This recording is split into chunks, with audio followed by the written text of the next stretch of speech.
Hello everybody, this is Jayashree Saini. Welcome to online class. Now I start chapter 38 of class 8th. Chapter name Eco Glossary. Point 1. Natural resources such as petroleum, natural gas and coal that can be burned to produce energy are termed as dash. Natural resources जैसे कि petroleum है, natural gas है, कोयला है, इन सबको जलाने पर जो एनर्जी मिलती है उसे क्या कहते हैं? Fossils fuel. ओके, क्या कहते हैं? फॉसिल्स फ्यूल यानी जीवाश्म ईंधन. Point 2. The fresh water found deep beneath the earth surface is called. Fresh water यानी आपको पता है ताज़ी पानी जो हमें बहुत गहराई में जाकर पृथ्वी के बहुत ज़्यादा नीचे जाने के बाद नीचे की सतह पर जो मिलता है उसे क्या कहते हैं हम? Ground water.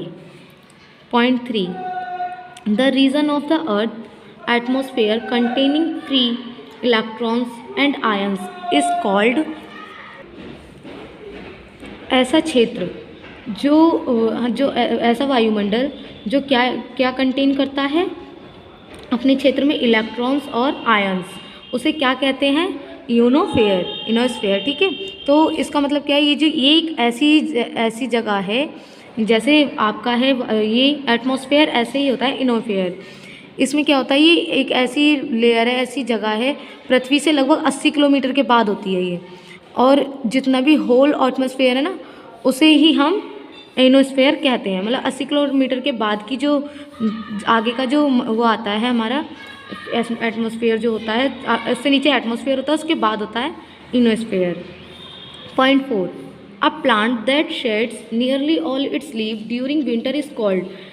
ऐसे पौधे जिनकी जो पत्तियाँ होती हैं वो विंटर मतलब सर्दियाँ आने पर गिर जाती हैं, मतलब बिल्कुल खाली हो जाते हैं, एक तरीके से पतझड़ मान लीजिए.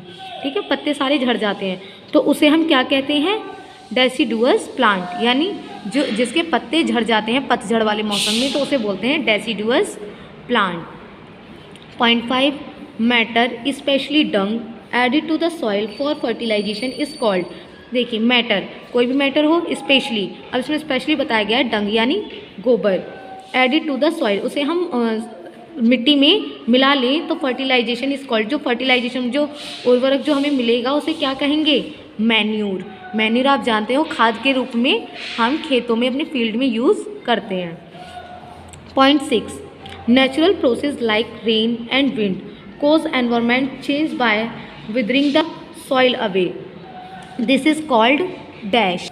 देखिए, कुछ नेचुरल प्रोसेस होते हैं जिसकी वजह से क्या होता है? बारिश होती है, हवा चलती है, इन सब के कारण क्या होता है?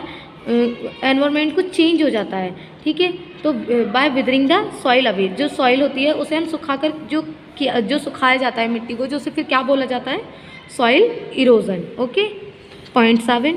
द प्रोसेस ऑफ स्कर्टिंग और spreading sheets over other places is called dash. एक ऐसा प्रोसेस जिसमें हम क्या करते हैं? शीट्स को चारों तरफ फैला देते हैं. ठीक है, यानी फील्ड में फैला दिया एक तरीके से, तो उसे क्या कहते हैं? एक जगह पर फैलाने को क्या कहते हैं? डिस्पर्जल. ओके, क्या कहते हैं? Dispersal. Point 8. Natural breaking off big rocks into smaller ones is called. Naturally जो बड़ी बड़ी रॉक होती हैं वो टूट जाती हैं, तो वो छोटी छोटी रॉक में कन्वर्ट हो जाती हैं, तो उसे हम क्या कहते हैं? Weathering. A layer that spreads over an area like a roof. एक ऐसी लेयर जो एक रूफ की तरह चारों तरफ फैली होती है एक एरिया में. Specially branches of trees in a forest.